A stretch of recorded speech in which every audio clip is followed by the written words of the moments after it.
السلام علیکم ورحمۃ اللہ وبرکاتہ۔ الحمد للہ رب العالمین والصلاة والسلام علی رسولہ الکریم، اما بعد فاعوذ باللہ من الشیطان الرجیم، بسم اللہ الرحمن الرحیم۔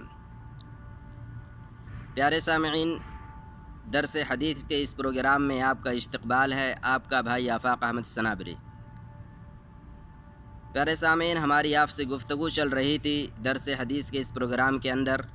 کہ ایک مسلمان کے دوسرے مسلمان پر 6 حقوق ہیں۔ ان میں سب سے پہلا حق یہ تھا، ایک مسلمان دوسرے مسلمان سے جب ملاقات کرے تو وہ اس سے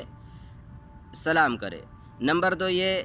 کہ ایک مسلمان دوسرے مسلمان کو جب دعوت دے تو اس کی دعوت کو قبول کرے۔ میں نے اس سے پہلے کی ویڈیو میں ذکر کیا تھا کہ دعوت سے متعلق 5 اہم مسائل کا ذکر میں آپ کے سامنے کروں گا، جن میں سے 2 مسائل کا ذکر میں نے آپ کے سامنے کر دیا ہے۔ سب سے پہلا مسئلہ یہ تھا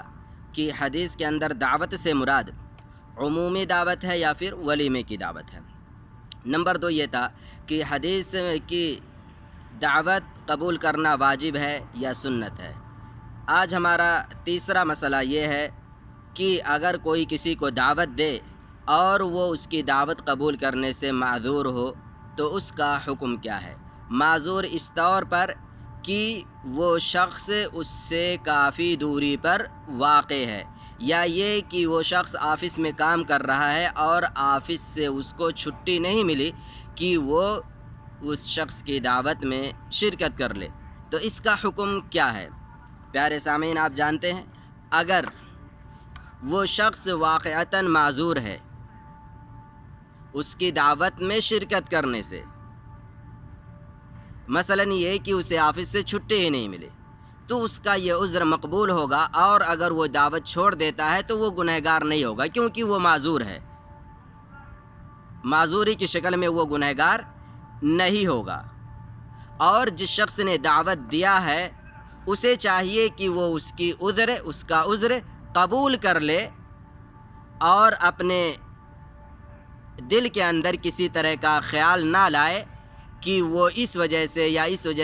سے میری دعوت میں اس نے شرکت نہیں کی، بلکہ اس کا عذر وہ شخص قبول کر لے۔ تو مسئلہ یہ ہے کہ اگر عذر ہے تو ایسی صورت میں عذر مقبول ہوگا اور وہ شخص دعوت چھوڑنے کی وجہ سے گنہگار نہیں ہوگا۔ اگلا مسئلہ ہمارا یہ ہے کہ اگر آپ کو دعوت دی گئی اور آپ روزے سے ہیں تو ایسی صورت میں آپ کیا کریں گے۔ پیارے سامعین، پہلی بات آپ یہ جان لیں اس مسئلے کے اندر کہ دعوت قبول کرنے سے یہ لازمی نہیں ہے کہ آپ کھانا ہی کھائیں تبھی جا کر مانا جائے گا کہ آپ نے دعوت قبول کی ہے۔ دعوت قبول کرنے کا مطلب یہ ہے کہ جس شخص نے آپ کو دعوت دی ہے آپ اس کے گھر چلے جائیں، اس کے پروگرام میں شرکت کر لیں، پھر چاہے کھائیں یا نہ کھائیں، یہ اصل چیز ہے۔ لیکن اگر آپ اس کے پروگرام میں شرکت کر رہے ہیں اور آپ روزے سے ہیں یا کسی اور وجہ سے آپ کھانا نہیں کھا رہے ہیں تو اس کے لیے خیر و برکت کی دعا کر دیں اور پھر آپ واپس چلے آئیں، گویا کہ ایک طرح سے آپ نے اس کی دعوت قبول کر لی ہے۔ لیکن اگر آپ جا رہے ہیں دعوت میں اور روزے سے ہیں اور آپ نے اس کی دعوت میں شرکت کر لی تو آپ کیا کریں گے۔ دیکھیے، اگر آپ روزے سے ہیں تو اس کی 2 شکلیں ہو سکتی ہیں۔ نمبر 1 یہ کہ آپ نفلی روزے سے ہوں گے، جو ایام بیز کے یا اسی طرح ہفتے میں 2 دن جو روزے رکھے جاتے ہیں، یا پھر جو اور بھی روزے ہیں، محرم کے روزے وغیرہ ہیں، یعنی آپ نفلی روزے سے ہیں۔ نمبر 2 یہ کہ آپ کا کوئی واجبی روزہ چھوٹا ہوا تھا اور آپ اس کی قضا کر رہے ہیں، مثلا رمضان میں آپ بیمار ہو گئے، اب رمضان میں 5 روزے آپ نے چھوڑ دیے، 6 چھوڑ دیے بیماری کی وجہ سے، یا پھر آپ کہیں سفر پر تھے اس کی وجہ سے آپ نے چھوڑ دیا۔ اب رمضان کے بعد آپ ان روزوں کی قضا کر رہے ہیں، اور اتفاق یہ کہ جس دن آپ روزے کی قضا کر رہے تھے اسی دن دعوت آ گئی کہ آپ کو میرے دعوت میں شرکت کرنی ہے، تو آپ کیا کریں گے۔ دیکھیں، سب سے پہلی ایک حدیث آپ جان لیں کہ عن جابر رضی اللہ تعالی عنہ قال قال رسول اللہ صلی اللہ علیہ وسلم اذا دعی احدکم الى طعام فلیجب فإن شاء طعم وإن شاء ترک۔ صحیح مسلم۔ جابر رضی اللہ تعالیٰ عنہ کہتے ہیں کہ جب تم میں سے کسی کو دعوت دی جائے تو وہ اس کی دعوت قبول کر لے، فإن شاء طعم، چاہے تو کھائے، وإن شاء ترک، اور چاہے تو نہ کھائے بلکہ دعوت میں شرکت صرف کر لے، اس کے بعد واپس چلے آئے۔ صحیح مسلم کی روایت ہے۔ اب بات یہ تھی کہ روزے کی حالت میں اگر آپ ہیں تو کیا کریں گے۔ دیکھیں، اگر آپ نفلی روزہ رکھے ہوئے ہیں ایام بیز کے، یا ہفتے میں سوموار اور جمعرات کے روزے رکھے جاتے ہیں، یا پھر یوں ہی آپ نے نفلی روزہ رکھ رکھا ہے، اگر آپ نفلی روزے سے ہیں تو آپ کو اختیار ہے، چاہیں تو پروگرام میں شرکت کرنے کے بعد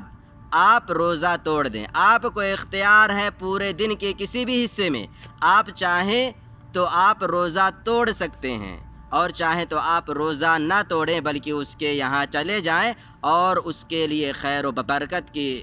دعا کر کے واپس چلے آئیں۔ لیکن اگر آپ نے واجبی روزے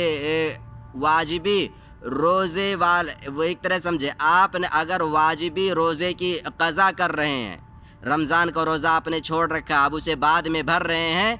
تو گویا کہ واجبی روزے کی آپ قضا کر رہے ہیں اور اسی دن آپ کو کسی کے یہاں دعوت میں جانا ہے، تو پھر ایسی صورت میں آپ کو روزہ نہیں توڑنا ہے، آپ کو روزہ نہیں توڑنا، بلکہ آپ اس کے یہاں جائیں گے، لیکن خیر و برکت کی دعا کرنے کے بعد آپ واپس چلے آئیں گے، اور ساتھ ہی ساتھ آپ اس شخص کو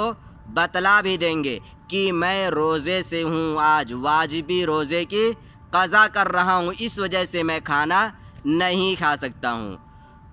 تاکہ اس کے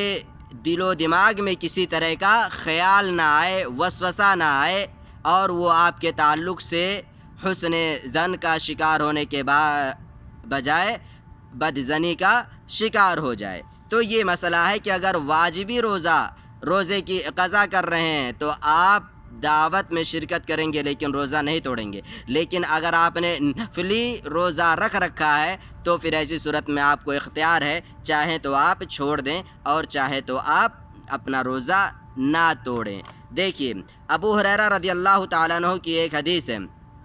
اللہ کے رسول صلی اللہ علیہ وسلم ارشاد فرماتے ہیں اذا دعی احدکم فلیجب فإن كان صائما فليصلي وإن كان مفطرا فليطعم، کہ جب تم میں سے کسی شخص کو دعوت دی جائے تو وہ اس کی دعوت قبول کر لے، فإن كان صائما فليصلي، اگر وہ روزے سے ہے تو پھر ایسی صورت میں وہ اس کے لیے خیر و برکت کی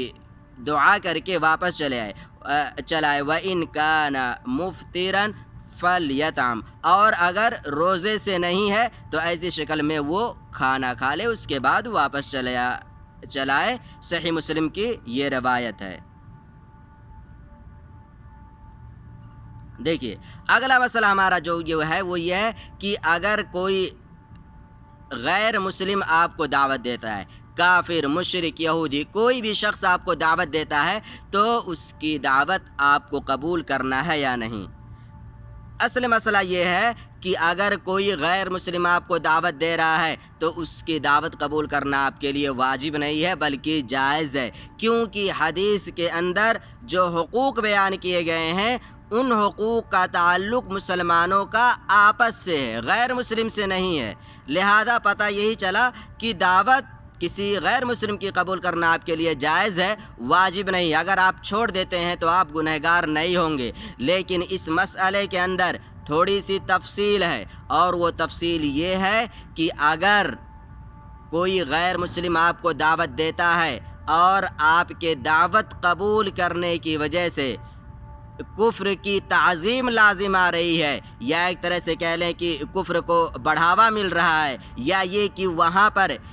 اسلام کے خلاف کام انجام دیے جا رہے ہیں، تو ایسی صورت میں آپ کے لیے دعوت نہ قبول کرنا ہی بہتر ہے، بلکہ صحیح یہی ہے کہ آپ دعوت نہ قبول کر لیں۔ ہاں، اگر آپ کے دعوت قبول کرنے کی وجہ سے اس کی تالیف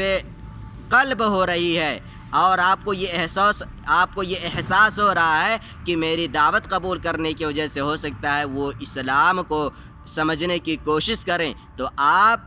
بغیر کسی چرا کہ آپ اس کی دعوت قبول کر سکتے ہیں۔ آپ کے لیے جائز ہے کہ آپ اس کی دعوت قبول کر لیں، اس میں کوئی حرج نہیں ہے۔ السلام علیکم ورحمۃ اللہ وبرکاتہ۔